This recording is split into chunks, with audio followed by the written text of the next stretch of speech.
રાજ્યમાં સ્થાનિક સ્વરાજની ચૂંટણીનો માહોલ જામ્યો છે, પરંતુ આ માહોલ વચ્ચે એક બાદ એક ઉમેદવારોની યાદી ભાજપ, કોંગ્રેસ અને આમ આદમી પાર્ટી જાહેર કરી રહી છે। હવે જેમની રાહ જોવાતી હતી તેવા દિવસો પણ આવી ગયા છે, કારણ કે ભાજપ દ્વારા જે એક બાદ એક શહેરની યાદીઓ જાહેર થતાં જ અનેક શહેરો એવા છે કે જ્યાં ભાજપની અંદર આંતરિક વિખવાદ અને ભાજપમાં ભડકો જે છે તે જોવા મળ્યો છે। આ વાત એટલા માટે કરી રહ્યા છીએ, ગઈકાલે રાજકોટનું સાંજે જે લિસ્ટ જાહેર કરવામાં આવ્યું છે ને, આ લિસ્ટ જાહેર થતાની જ સાથે ભાજપનો ડખ્ખો જે છે તે સામે આવ્યો છે।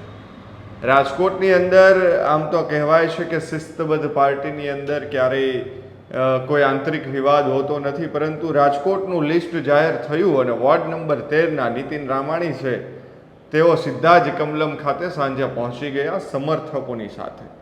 મોટી સંખ્યામાં સમર્થકો સાથે નીતિન રામાણી છે તે પહોંચ્યા। નીતિન રામાણી છે તેઓ પૂર્વ કોર્પોરેટર રહી ચૂક્યા છે। નીતિન રામાણીને એમ હતું કે તેમને ટિકિટ મળશે, પરંતુ જ્યારે લિસ્ટ જાહેર થયું ત્યારે નીતિન રામાણીની ટિકિટ કપાઈ ગઈ। આમ તો જ્યારે દાવેદારી કરવા આવ્યા હતા ત્યારે નીતિન રામાણી અને તેમના પુત્ર બંનેએ દાવેદારી કરી હતી, પરંતુ ના તો પુત્રને ટિકિટ મળી, ના તો નીતિન રામાણી ખુદને ટિકિટ મળી। હવે નીતિન રામાણીને ટિકિટ ન મળતા સમર્થકો નારાજ થયા। સમર્થકો સાથે 200થી વધારે સમર્થકો સાથે રાજકોટના કમલમ ખાતે મોડી સાંજે નીતિન રામાણી પહોંચ્યા અને ત્યાં સૂત્રોચ્ચાર કર્યા। સમર્થકોએ પણ નારાજગી વ્યક્ત કરી કે નીતિનભાઈને જ ટિકિટ આપવી જોઈએ, કારણ કે નીતિનભાઈ છેલ્લા કેટલાક વર્ષોથી અમારા વિસ્તારની અંદર કામ કરી રહ્યા છે, આવું સમર્થકોનું કહેવું હતું। હવે જ્યારે કમલમ ખાતે તેઓ પહોંચ્યા ત્યારે કમલમ ખાતે જે પ્રમુખ માધવ દવે હતા, મંત્રી મહામંત્રીઓ હતા, તેમજ પૂર્વ જે સ્ટેન્ડિંગ કમિટીના ચેરમેન પુષ્કર પટેલ સહિતના વરિષ્ઠ અનેક નેતાઓ હતા। આમ તો નીતિન રામાણીની જગ્યાએ પંકજ લુણાગરિયાને ટિકિટ આપવામાં આવી છે ને આ ટિકિટ આપવામાં આવતા જ હવે ભાજપમાં ભડકો જે છે વોર્ડ નંબર 13ની અંદર થયો છે। ત્યાં પહોંચ્યા અને અંદર તેમને સમજાવવાનો નીતિન રામાણીને પ્રયાસ તો થયો, પરંતુ નીતિન રામાણીએ કહ્યું, બહાર નીકળીને તેમના સમર્થકોએ પણ એવું કહ્યું કે અમે આ ચૂંટણીની અંદર નિષ્ક્રિય રહીશું, ભાજપ માટે કામ નહીં કરીએ। અહીંથી માત્ર નથી અટકતું, આગળ પણ આમ તો વાત કરીએ તો આ પહેલી વાર નથી બન્યું। 2014 પછી પ્રથમ વખત એવું થયું છે કે ભાજપના કાર્યાલયે સ્થાનિક સ્વરાજની ચૂંટણીમાં ટોળા પહોંચ્યા હોય। આ ટોળું એક નહોતું, આવા તો ઘણા કિસ્સાઓ રાજકોટની અંદર પણ બન્યા અને અમદાવાદની અંદર પણ બન્યા। આપણે એમની જ વાત કરવી છે આગળ। હવે આગળ વાત કરીએ તો રાજકોટ ભાજપ કાર્યાલય ખાતે વોર્ડ નંબર 14ના દાવેદારો છે તેઓ પણ પહોંચ્યા હતા। શીતલબેન તેમણે પણ નારાજગી વ્યક્ત કરી હતી અને તેમણે પણ જે ભાજપના શહેર રાજકોટ શહેરના પ્રમુખ માધવ દવે છે તેમની પાસે નારાજગી વ્યક્ત કહ્યું હતું કે વોર્ડની બહારનાને તમે શા માટે ટિકિટ આપી છે? અમે પણ દાવેદારી નોંધાવી હતી, અમારી ટિકિટ શા માટે કાપવામાં આવી છે? તેઓ પણ તેમના સમર્થક સાથે પહોંચ્યા હતા। એટલે કે એક બાદ એક નારાજગી જે છે તે મોડી રાત્રે સુધી આ પ્રકારના જે કહી શકાય કે કિસ્સાઓ જે છે તે ચાલ્યા રહ્યા હતા। ભાજપની અંદર આમ તો શિસ્તબદ્ધની વાત થતી હોય છે, પરંતુ જ્યારે ટિકિટો કપાય ત્યારે જ ખબર પડે કે આખરે કેટલી શિસ્તતા છે, કારણ કે પહેલાં નીતિન રામાણી, ત્યારબાદ વોર્ડ નંબર 14માંથી શીતલબેન આવ્યા। શીતલબેને પણ કહ્યું કે બહારના વ્યક્તિઓને ટિકિટ આપી દેવામાં આવી છે, અમે દાવેદારી નોંધાવી હતી, તો અમે વોર્ડ નંબર 13ના જ કાર્યકર્તાઓ છે, અમને પણ ટિકિટ મળવી જોઈએ હતી। હવે આ સાથે જ્યારે મધરાત્રિએ ભાજપ કાર્યાલય હોબાળાના દ્રશ્યો આપણે અત્યારે સ્ક્રીન ઉપર જોઈ જ રહ્યા છીએ। સૌપ્રથમ તો જ્યારે નીતિન રામાણી છે તેમના સમર્થકો આવ્યા, શીતલબેન આવ્યા, તેમણે શું કહ્યું ને એ સાંભળી લઈએ, કારણ કે તેમનો જે રોષ હતો તે રોષ જે છે સાંભળવો જરૂરી છે। શું કહી રહ્યા છે આ ભાજપના જ જે પૂર્વ કોર્પોરેટર છે તેમના સમર્થકો, પહેલા એ સાંભળી લઈએ।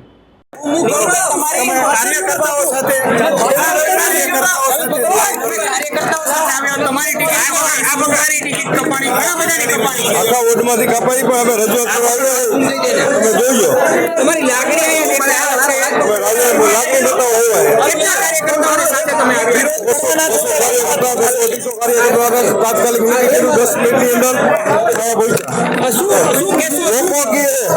કાર્યકર્તા કે નીતિનભાઈ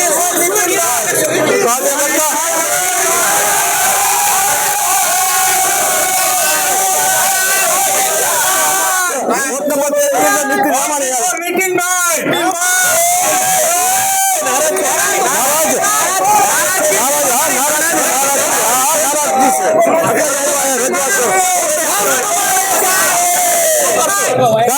રજૂઆત કરવા આવ્યા છે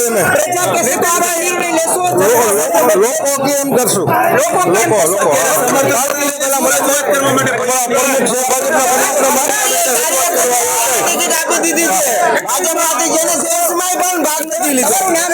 ચંદુભાઈ પ્રજાપતિ ભાગે નથી લીધો અને સક્રિય સભ્ય ભાજપનો નથી. હેલિકોપ્ટર ઉમેદવાર છે. ટિકિટ આપી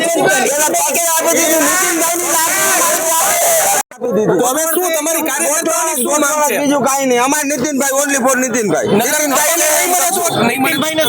અમે નિષ્ક્રિય થઈને બેસી રહેશું. બીજેપી નું કામ નહીં કરી, પક્ષમાં જ રહેશું પણ અમે કામ નહીં કરી. હા, બીજેપી જો આવે ને અમારે નીતિનભાઈ સક્રિય કાર્યકર હતા.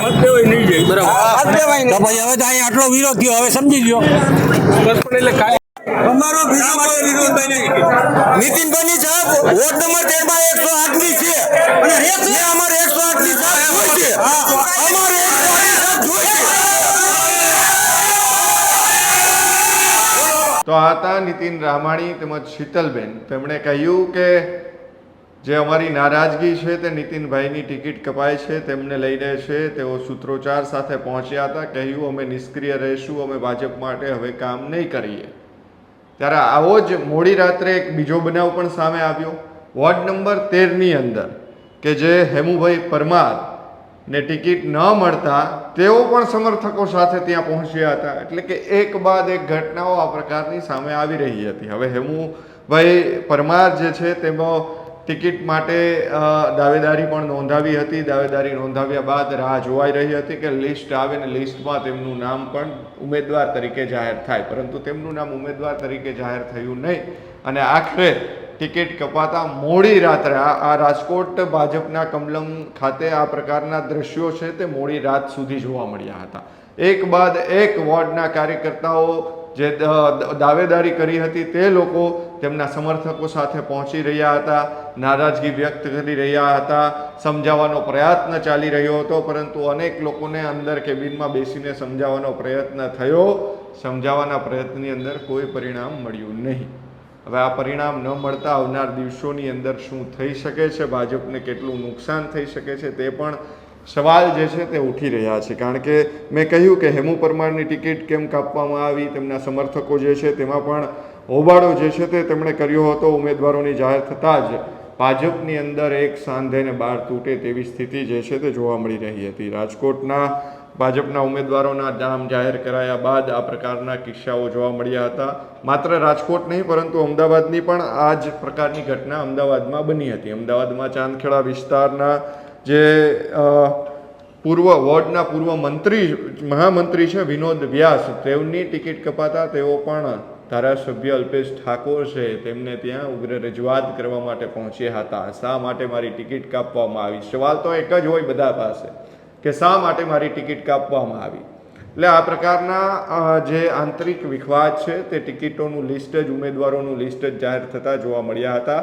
ત્યારે રાજકોટમાં મોડી રાત્રે સુધી આ પ્રકારના નાટ્યાત્મક માહોલ જે છે તે જોવા મળ્યો હતો. આ ચૂંટણીનો માહોલ હવે બરાબરનો જામી ચૂક્યો છે. ભાજપ છે તેમણે પણ પોતાના ઉમેદવારો જાહેર કરી દીધા છે, કોંગ્રેસે પણ જાહેર કરી દીધા છે, પરંતુ માત્ર ભાજપ નહીં, કોંગ્રેસ હોય, આમ આદમી પાર્ટી હોય, તેમની અંદર પણ આ પ્રકારના આંતરિક જૂથવાદ જે છે તે સામે આવી રહ્યા છે. કારણ કે જે પ્રકારે જેમને ટિકિટની ઈચ્છાઓ હોય છે તેમને ટિકિટ નથી મળતી ત્યારે તેઓ પોતાની નારાજગી વ્યક્ત કરતા હોય છે. અને આગળ વાત કરીએ તો રાજકોટના જે નામો જાહેર થયા છે તેમાં ભાજપે એક જ પરિવારના લોકોને અલગ અલગ વોર્ડમાંથી જ્યારે ટિકિટ આપવામાં આવી છે ત્યારે એ નીતિને લઈને પણ સવાલ જે છે તે ઉઠી રહ્યા છે.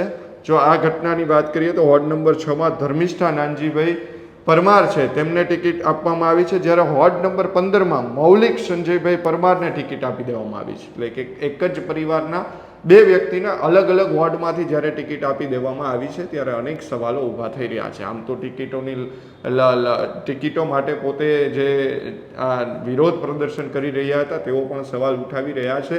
કે અમારી ટિકિટ કપાઈને તમે એક જ પરિવારના બે લોકોને કેવી રીતે આપી શકો. જ્યારે વોર્ડ નંબર 15માં મૌલિકભાઈ પરમાર પર ગંભીર ગુનાઓ જે છે તે પણ નોંધાઈ ચૂક્યા છે ને છતાં પણ તેમને ટિકિટ આપવામાં આવી છે, એટલે તેમને લઈને પણ સવાલો જે છે તે ઊભા થઈ રહ્યા છે. મૌલિક પરમાર હાલ જામીન ઉપર છે અને તેમને ટિકિટ આપી દેવામાં આવી છે. એટલે કે જ્યાં વાત થતી હતી ભાજપની અંદર કે જે ઉમેદવારો ઉપર ગુનાઓ ન નોંધાયેલા હોય, સારી છબી ધરાવતા હોય તેવા પ્રકારના જે વ્યક્તિઓ છે, તેવી છબી સારી છબી ધરાવતા હોય તેવા ઉમેદવારો છે તેઓ ઉતારશે. પરંતુ અહીંયા રાજકોટમાં આ સાબિત થઈ રહ્યું છે કે ગંભીર ગુનાઓ જે છે એક જ પરિવારના બે વ્યક્તિઓ છે તેમને ટિકિટો આપી દેવામાં આવી છે. મેં કહ્યું એમ કે માત્ર રાજકોટ નહીં પરંતુ અમદાવાદ તેમજ અલગ અલગ જગ્યાએ આ પ્રકારના વિરોધ છે, નારાજગી છે તે ભાજપની અંદર જોવા મળી રહી છે. સમર્થકો છે તેમની પણ નારાજગી છે. તેઓ કહી રહ્યા છે કે જે વ્યક્તિઓના ટોળાઓ સાથે પહોંચ્યા હતા તેમના સમર્થકો પણ કહી રહ્યા છે કે તે જ વ્યક્તિઓને ટિકિટ મળવી જોઈએ. પરંતુ હાલ તો સ્થાનિક સ્વરાજની ચૂંટણીનો માહોલ જામ્યો છે, ત્યારે આ માહોલની વચ્ચે આવનાર દિવસોમાં ભાજપના નારાજગી કેટલી અંશે નડશે તે પણ સૌની નજર રહેશે. કારણ કે હાલ તો આ પ્રકારે તેમને સમજાવટથી આ માહોલ શાંત કરી દેવામાં આવ્યો છે, ત્યારે સવાલ હવે એ થઈ રહ્યો છે કે સ્થાનિક સ્વરાજની ચૂંટણીમાં જે વ્યક્તિઓની નારાજગી છે, જે દાવેદારોની નારાજગી છે, તેઓ કઈ પ્રકારની કામગીરી કરશે.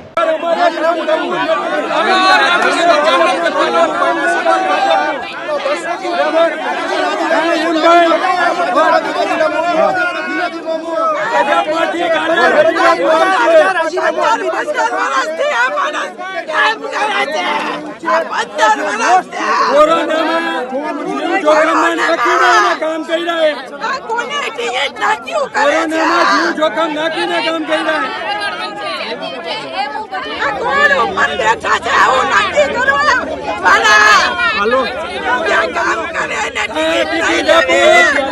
અમારે કાર્યકર્તા કામ થઈ ગયું થઈ ગયું.